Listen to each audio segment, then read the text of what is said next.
Welcome to Davos again, dear President Zelensky. Mr. President, it is really my great honor to welcome you back to Davos. This week, Ukraine and its people once again endured deadly attacks by Russia. We are approaching 4 years since the beginning of the full-scale invasion of Ukraine, the largest European conflict since World War II. Mr. President, you have led your country through one of the most consequential periods in modern European history. Under extraordinary circumstances, Ukraine continues to defend its sovereignty, its democracy, and its people, while engaging the international community on questions that extend far beyond its border.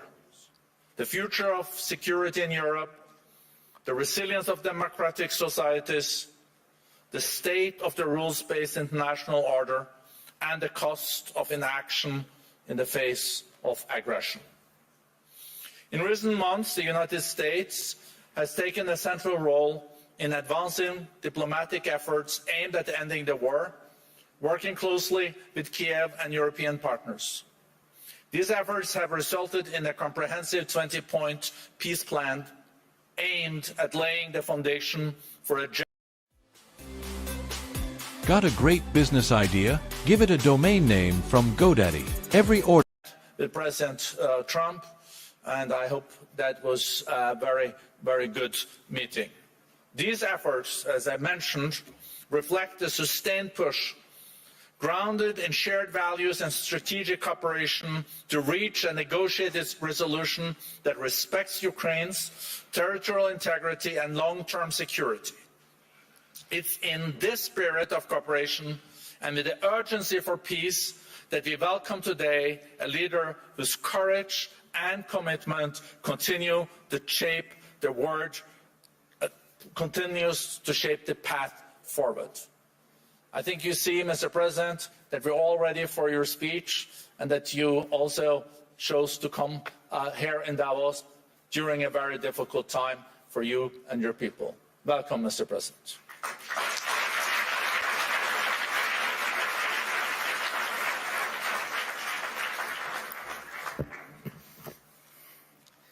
Thank you very much.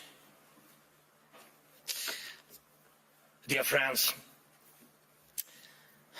everyone remembers the great American film Groundhog Day with Bill Murray and Andy McDowell.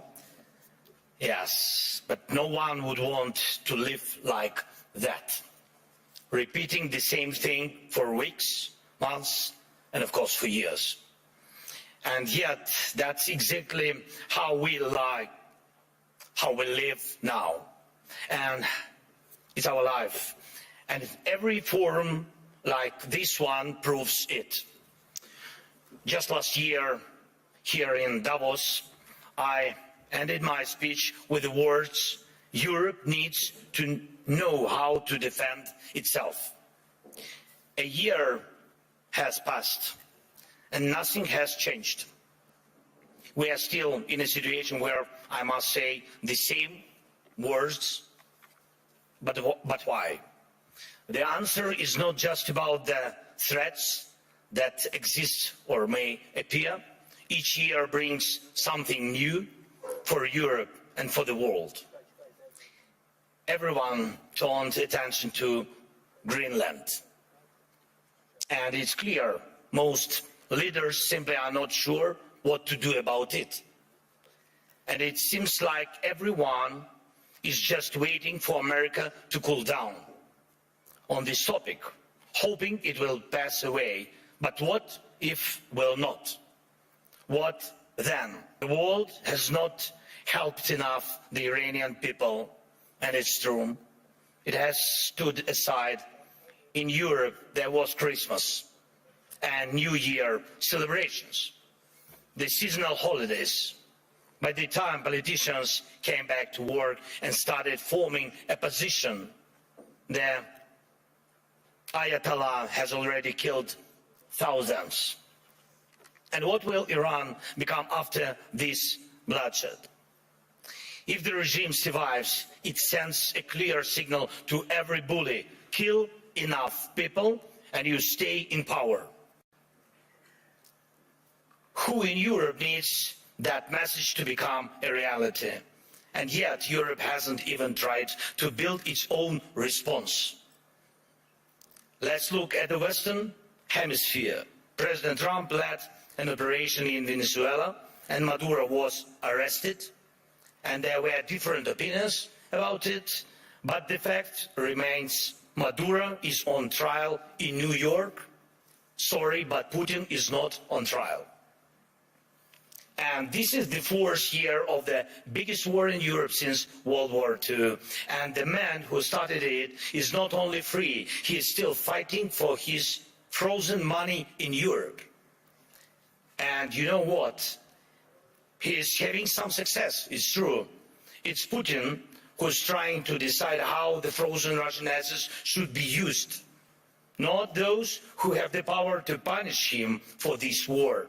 Thankfully, the EU decided to freeze Russian assets indefinitely, and I'm grateful for that. Thanks Ursula, thanks Antonio, and all the leaders who helped. But when the time came to use those assets to defend against Russian aggression, the decision was blocked. Putin managed this, yes, managed to stop Europe, unfortunately. Next point. Because of the America's position, people are now avoiding the topic of the International Criminal Court. And that's understandable. It's American historical position. But at the same time, there is still no real progress on establishing a special tribunal for Russian aggression against Ukraine, against the Ukrainian people. And we have an agreement, it's true.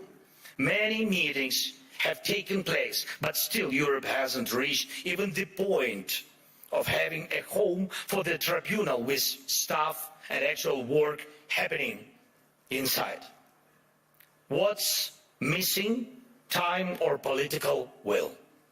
Too often in Europe, something else is always more urgent than justice. Right now, we are working actively with partners on security guarantees, and I'm grateful for that, but those are for after the war ends. Once the ceasefire begins, there will be contingents and joint patrols and partner flags on Ukrainian soil.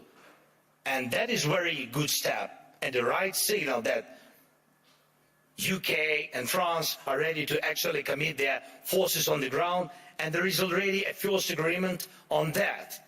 Thank you, Keir, thanks Emmanuel, and all the leaders in our coalition. And we are doing everything to make sure that our coalition of the willing truly becomes a coalition of action. And again, everyone is very positive, but, always but the backstop of President Trump is needed. And again, no security guarantees work without the US. But what about the ceasefire itself? Who can help make it happen? Europe loves to discuss the future, but avoids taking action today, action that defines what kind of future we will have. That is the problem. Why can President Trump stop tankers from the Shadow Fleet and seize oil, but Europe doesn't? Russian oil is being transported right along European shores. That oil funds the war against Ukraine. That oil helps destabilize Europe. So Russian oil must be stopped and confiscated and sold for Europe's benefit. Why not? If Putin has no money, there is no war for Europe. If Europe has money, then it can protect its people. Right now, those tankers are making money for Putin, and that means Russia continues to push its sick agenda. Next point. I've said it before and I'll repeat it again. Europe needs united armed forces, forces that can truly defend Europe. Today, Europe relies only on the belief that if danger comes, NATO will act. but no one has really seen the alliance in action. If Putin decides to take Lithuania or strike Poland, who will respond? Who will respond? Right now, NATO exists thanks to belief that the United States will act, that it will not stand aside and will help. But what if it doesn't? Believe me, this question is everywhere in the minds of every European leader, and some try to get closer to President Trump, it's true. Some wait, hoping the problem will disappear. Some have started acting, investing in weapons production and etc., building partnerships, getting public support for higher defense spending. But let's remember, until America pressured Europe to spend more on defense, most countries were not even trying to reach 5% of GDP, the minimum needed to ensure security. Europe needs to know how to defend itself. And if you send 30 or 40 soldiers to Greenland, what is that for? What message does it send?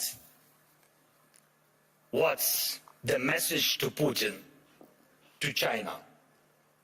And even more importantly, what message does it send to Denmark? The most important, your close ally.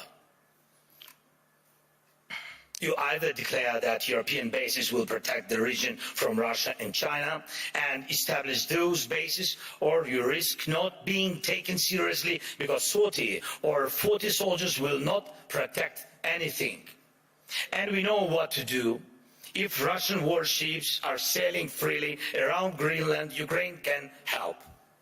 We have the expertise and weapons to ensure not one of those ships remains. They can sink near Greenland, just as they do near Crimea. No problem, we have the tools and we have people. For us, the sea is not the first line of defense, so we can take actions, and we know how to fight there if we were asked and if Ukraine were in NATO. But we are not. We will solve this problem with the Russian ships. As for Iran, everyone is waiting to see what America will do. And the world offers nothing, Europe offers nothing, and doesn't not want to enter this issue as the supporter of the Iranian people and the democracy they need. But when you refuse to help a people fighting for freedom, the consequences return, and they are always negative. Belarus in 2020 is the example. No one helped their people, and now Russian or ethnic missiles are deployed in Belarus within range of most European capitals. That would not have happened if the Belarusian people had won in 2020. And we have told our European partners multiple times, act now. Act now against those missiles in Belarus. Missiles are never just decoration. But Europe still remains in Greenland mode. Maybe someday someone will do something. The issue of Russian oil is the same. It's good that many sanctions exist. Russian oil is getting cheaper, but the flow has not stopped. And Russian companies that fund Putin's war machine are still working. And that will not change. That will not change without more sanctions. And we are grateful for all the pressure put on the aggressor. But let's be honest. Europe must do more so its sanctions block enemies as effectively as American sanctions. Why is that important? Because if Europe is not seen as a global force, if its actions don't scare bad actors, then Europe will always be reacting, catching up with new dangers and attacks. We all see that the forces trying to destroy Europe do not face a single day. They operate freely, even operate inside Europe. Every victor who lives off European money while trying to sell out European interests deserves a smack upside the head. And if he feels comfortable in Moscow, it doesn't mean we should let European capitals become little Moscows. We must remember what separates Russia from all of us. The most fundamental line of conflict between Russia and Ukraine and all of Europe is this: Russia fights to devalue people, to make sure that when dictators want to destroy someone, they can. But they must lose power, not gain it. For example, Russian missiles are produced only because there are ways to bypass sanctions. It's true. Everyone sees how Russia tries to freeze Ukrainians. Now, our people, Ukrainians to death at minus 20 degrees Celsius. But Russia couldn't build any ballistic or cruise missiles without critical components from other countries, and it's not just China. Too often people hide behind the excuse that China helps Russia. Yes, it does. But not only China. Russia gets components from companies in Europe, the United States, and Taiwan. Right now, many are investing in stability around Taiwan to avoid war. But can Taiwanese companies stop contributing electronics to Russia's war? Europe says almost nothing. America says nothing. And Putin makes missiles.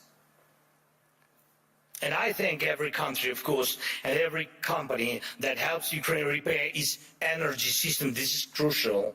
Thank you to all who support the Pearl program, helping us buy Patriot missiles. But wouldn't it be cheaper and easier to just cut Russia off from the components it needs for missiles production? Or even destroy the factories making them? Last year, most of the time was spent talking about long-range weapons for Ukraine. And everybody said that the solution was within range. Now, no one is even talking about it. But Russian missiles and Shaheeds are still here. And we still have the coordinates of the factories where they are made. Today, they target Ukraine. Tomorrow, it could be any NATO country. And here in Europe, we are advised not to mention tomahawks. Not to mention tomahawks to the Americans, not to spoil the mood. And we are told not to bring up Taurus missiles. When the subject is Turkey, diplomats say don't offend Greece. When it's Greece, they say be careful with Turkey. In Europe, there are endless internal arguments and things left unsaid that stop Europe from uniting and speaking honestly enough to find real solutions. And too often, Europeans turn against each other, leaders, parties, movements, and communities, instead of standing together to stop Russia, which brings the same destruction to everyone. Instead of becoming a truly global power, Europe remains a beautiful but fragmented kaleidoscope of small and middle powers. Instead of taking the lead in defending freedom worldwide, especially when America's focus shifts elsewhere, Europe looks lost, trying to convince the US president to change. But he will not change. President Trump loves who he is. And he says he loves Europe, but he will not listen to this kind of Europe. One of the biggest problems in today's Europe though it's not often talked about, is the mindset. Some European leaders are from Europe, but not always for Europe. And Europe still feels more like a geography, history, a tradition, not a real political force, not a great power. Some Europeans are really strong, it's true. But many say we must stand strong, and they always want someone else to tell them how long they need to stand strong, preferably until the next election. But that's not how great power works, to my mind. Leaders say we must defend European interests, but they hope someone else will do it for them. And speaking of values, they often mean valueless. They are all like, we need something to replace the old world order with. But where is the line of leaders who are ready to act? Act now, on land, in the air, at the sea, to build a new global order. You can't build the new world order out of words. Only actions create real order. Today, America has launched the Board of Peace. Ukraine was invited, so was Russia, Belarus, though the war hasn't stopped. And there is not even a ceasefire. And you have seen who joined. Everyone had their reasons. But here is the thing. Europe hasn't even formed a united position on the American idea. Maybe tonight, when the European Council meets, they will decide something. But the documents were already signed this morning, and tonight they might also finally decide something on Greenland. But last night, Mark Rutte had spoken to President Trump. Thank you, Mark, for your productiveness. America is already changing its position, but nobody knows exactly how. So things move faster than we. Things move faster than Europe. And how can Europe keep up? Dear friends, we should not degrade ourselves to secondary roles, not when we have a chance to be a great power together. We should not accept that Europe is just a salad of small and middle powers seasoned with enemies of Europe. When united, we are truly invincible. And Europe can and must be a global force, not one that reacts late, but one that defines the future. That would help everyone from the Middle East to every other region in the world. That would help Europe itself, because the challenges we face now are challenges to the European way of life, where people matter, where nations matter. Europe can help build a better world. Europe must build a better world, and a world without war, of course. But for that, Europe needs strength. For that, we must act together and act in time. And most of all, we must have the courage to act. And we are actively working to reach solutions, real solutions. Today, we met with President Trump, and our teams are working almost every day. It's not simple. The documents aimed at ending this war are nearly ready, and that really matters. Ukraine is working with full honesty and determination, and that brings results. And Russia must become ready to finish this war, to stop this aggression, Russian war against us. So the pressure must be strong enough, and the support for Ukraine must grow even stronger. Our previous meetings with President of the United States brought us air defense missiles, and thanks Europeans, they helped also. And today we also spoke about the protecting the skies, which means protecting lives, of course.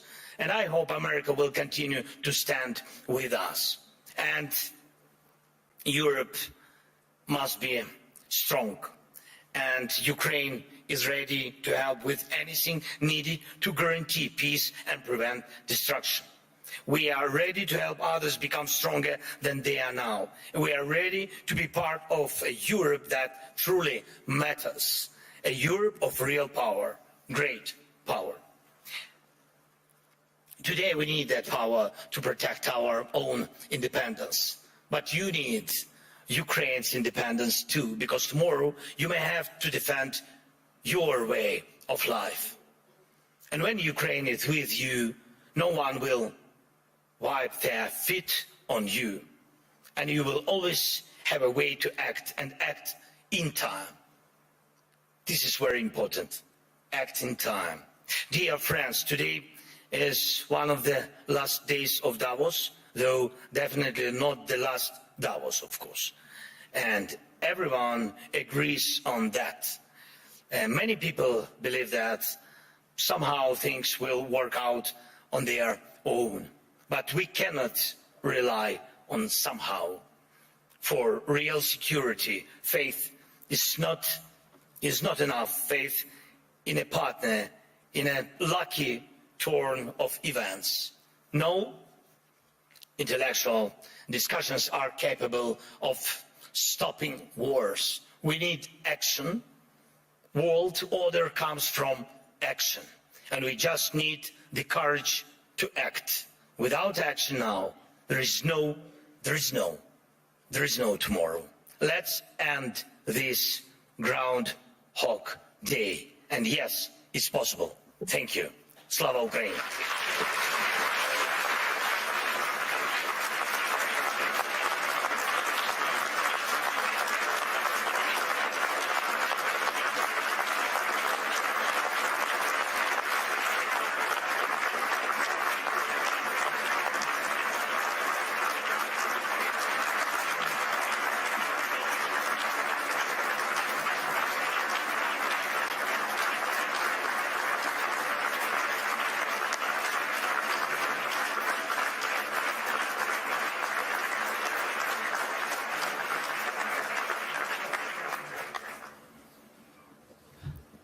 The President wanted me to sit, but I think you deserved every part of that standing ovation. Thank you so much. Mr. President.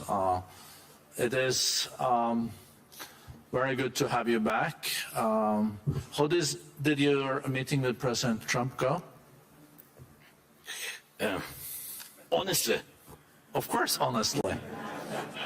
But of course, in the interest of your country. yes, it was in the interest of my country. Yeah, the meeting was, I I would think, never question that.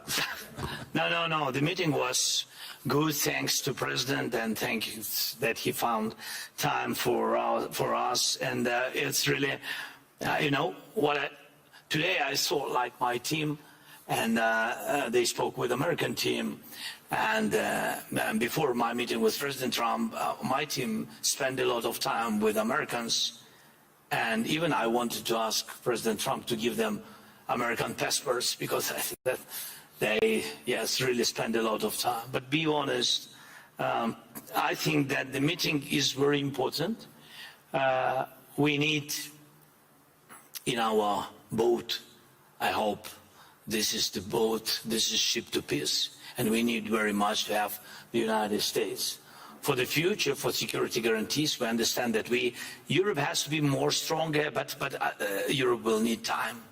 And today America is very strong, and I think that our teams worked well and come, like I think this like last mile, which is very difficult, which during any dialogue with any president, I have to defend the interests of my country. That's why the dialogue is, maybe it's not simple, but today it was positive. Okay. That's enough. I think that's a good answer. Thank you. We know that Jared Kushner and also Special Representative Steve Witkoff is traveling this afternoon to Moscow. I think that I think now it all is also about when Russia is ready to stop the war. And it's hard to really understand what is in the head of Mr. Putin too. But what do you think are the current calculations in Moscow? First of all, yes, American team will go to Moscow today. Yes, they waited for our meeting with President Trump, and now they will go, and my team will meet American team, and I think that it will be the first trilateral meeting in Emirates. It will be tomorrow and the day after tomorrow. Yes, it will be 2 days meetings in Emirates. I hope that Emirates know about it. Yes, sometimes we have such surprises from American side. Yeah, but in any way they will go there, and I think this is good. If on the technical level we'll begin this trilateral meeting, I hope that we will find some. I don't know. Russians have to be ready for compromises, because everybody have to be ready, not only Ukraine, and this is important for us. So we will see what result will be, but that Russians will meet, that our guys meet today with Americans, then Americans will meet with Russians tomorrow. Today's at night. I don't know when. I don't know. Maybe Putin is sleeping. You said that nobody knows what is in his head. Yes, but they might have to wait a little bit for the meeting. I don't know. But tomorrow and the day after tomorrow we will have trilateral. Our guys will have trilateral meetings. It's better than not to have any kind of dialogue. So we are under attacks. People live without electricity, and we are in a difficult situation. But Russians also in a difficult situation. We are answering on their attacks, and God bless. The war will stop. I hope so.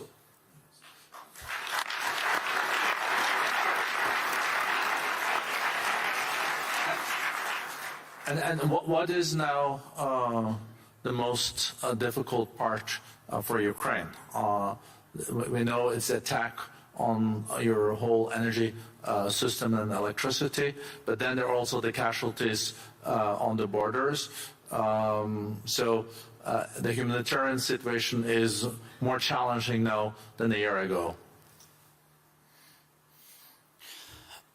Yes, with Russia attacks energy, and they are focusing on it. And this is not a secret. This is not a mistake. This is their goal, to make blackouts in Ukraine. And they attack mostly civilians. They don't use a lot of missiles, these expensive missiles. What about I spoke before? They don't use it on the front. They use it against civilians, infrastructure, critical infrastructure. It's about everything, and hospitals, kindergartens, schools. But mostly it's about all about that technical things which which are focusing on destroying electricity, heating systems, water supplies, everything. Yes, this is where we are. This is the face of Russia, and really this is the face of this war. We have defending systems. We are really created, I think, great ideas with drones, interceptors. We'll use them. We really produce them about 1,000 per day. We really produce about around that. But it's not enough. It's still not enough. Russia has about 500 drones, Iranian drones, each day, and dozens of missiles, ballistic missiles. And even those systems what partners gave us, of course they could give us more. Yes, and I spoke with President Trump today about it again, and I hope it was the last words, my last words. Like in Ukraine said, everybody remember only the last words. So my last words been several times to President Trump: don't forget about air defense, don't forget about patriots. And so this is very important for us during this winter. So I think that this is all these attacks. I can't say that these attacks make us stronger, because it's about our people. The people, I mean, they are surviving. They are surviving in any case, but they are heroic people, civilians and soldiers, because they are not losers of this war, and this is important. They fight for their families, houses, and of course, for the freedom, and of course. Wow. Would you be willing to say something on about the situation on the borders? You mean contact line? Yeah, contact lines. It's Russia wants to have a border there, but it's contact line. I'm glad you corrected me, Mr. President. No, it's okay. It's not the first time for me. It is not okay, but you know, coming back to the borderline. So, would you like to say something about? Yes. Contact line. Look, I mean this again, it's about technologies, and I wanted to show you, but I had some technical questions, but I wanted to show you how we work. We see online the war. We see the real enemies. We see our losses and Russian losses. Russian losses are the biggest what they had ever. So I'm just sharing with you, the real statistic is 35,000 killed per month. 35,000 soldiers. Last year, these months, it was about 14,000. So Russia is not thinking about it, but we think about it. We think how they lose and how many soldiers they lose. We know that they mobilize 43,000 per month, and they begin to lose 35. From these 43, you have to know that about 10–15% are run away, and there are some wounded, but you can understand that their army stopped increasing. This is important because of our drones technologies and our operators of drones. But in any way, we want to stop tomorrow this war, of course. But you have to know that if the war will continue, Russia will start to lose the number of their army, or Putin will decide to mobilize this country, his country, I mean. Maybe last question, because I know you also need to go back to Kiev. It was not interesting with me, yes. Your people is behind you and showing my watch all the time. I would love to continue for another 15 minutes, Mr. President. So, but not more. 15 is okay? No. No. Okay. So the last question. So my last question, Mr. President. How can the people here at the World Economic Forum and in Davos support the most? I think you heard the applause. I think everyone wants to also show solidarity with you and the country. To defend our land, this is a very expensive task. So if during Economic Forum we can find as more businesses as possible which can open offices in Ukraine, it means that you really trust and you believe that peace will come, and that you really, yes, a little bit risk now, a little bit. We decided at the beginning, be honest today, a little bit, but we need your offices and companies. It means that you believe and you trust in Ukraine, in our independent life after the war. This is the biggest chance what you can do to invest now, to give jobs for our people. And I think this is the most important. This is real support, not words, real support. Jobs, money, investment, come often to Ukraine. Thank you. Thank you.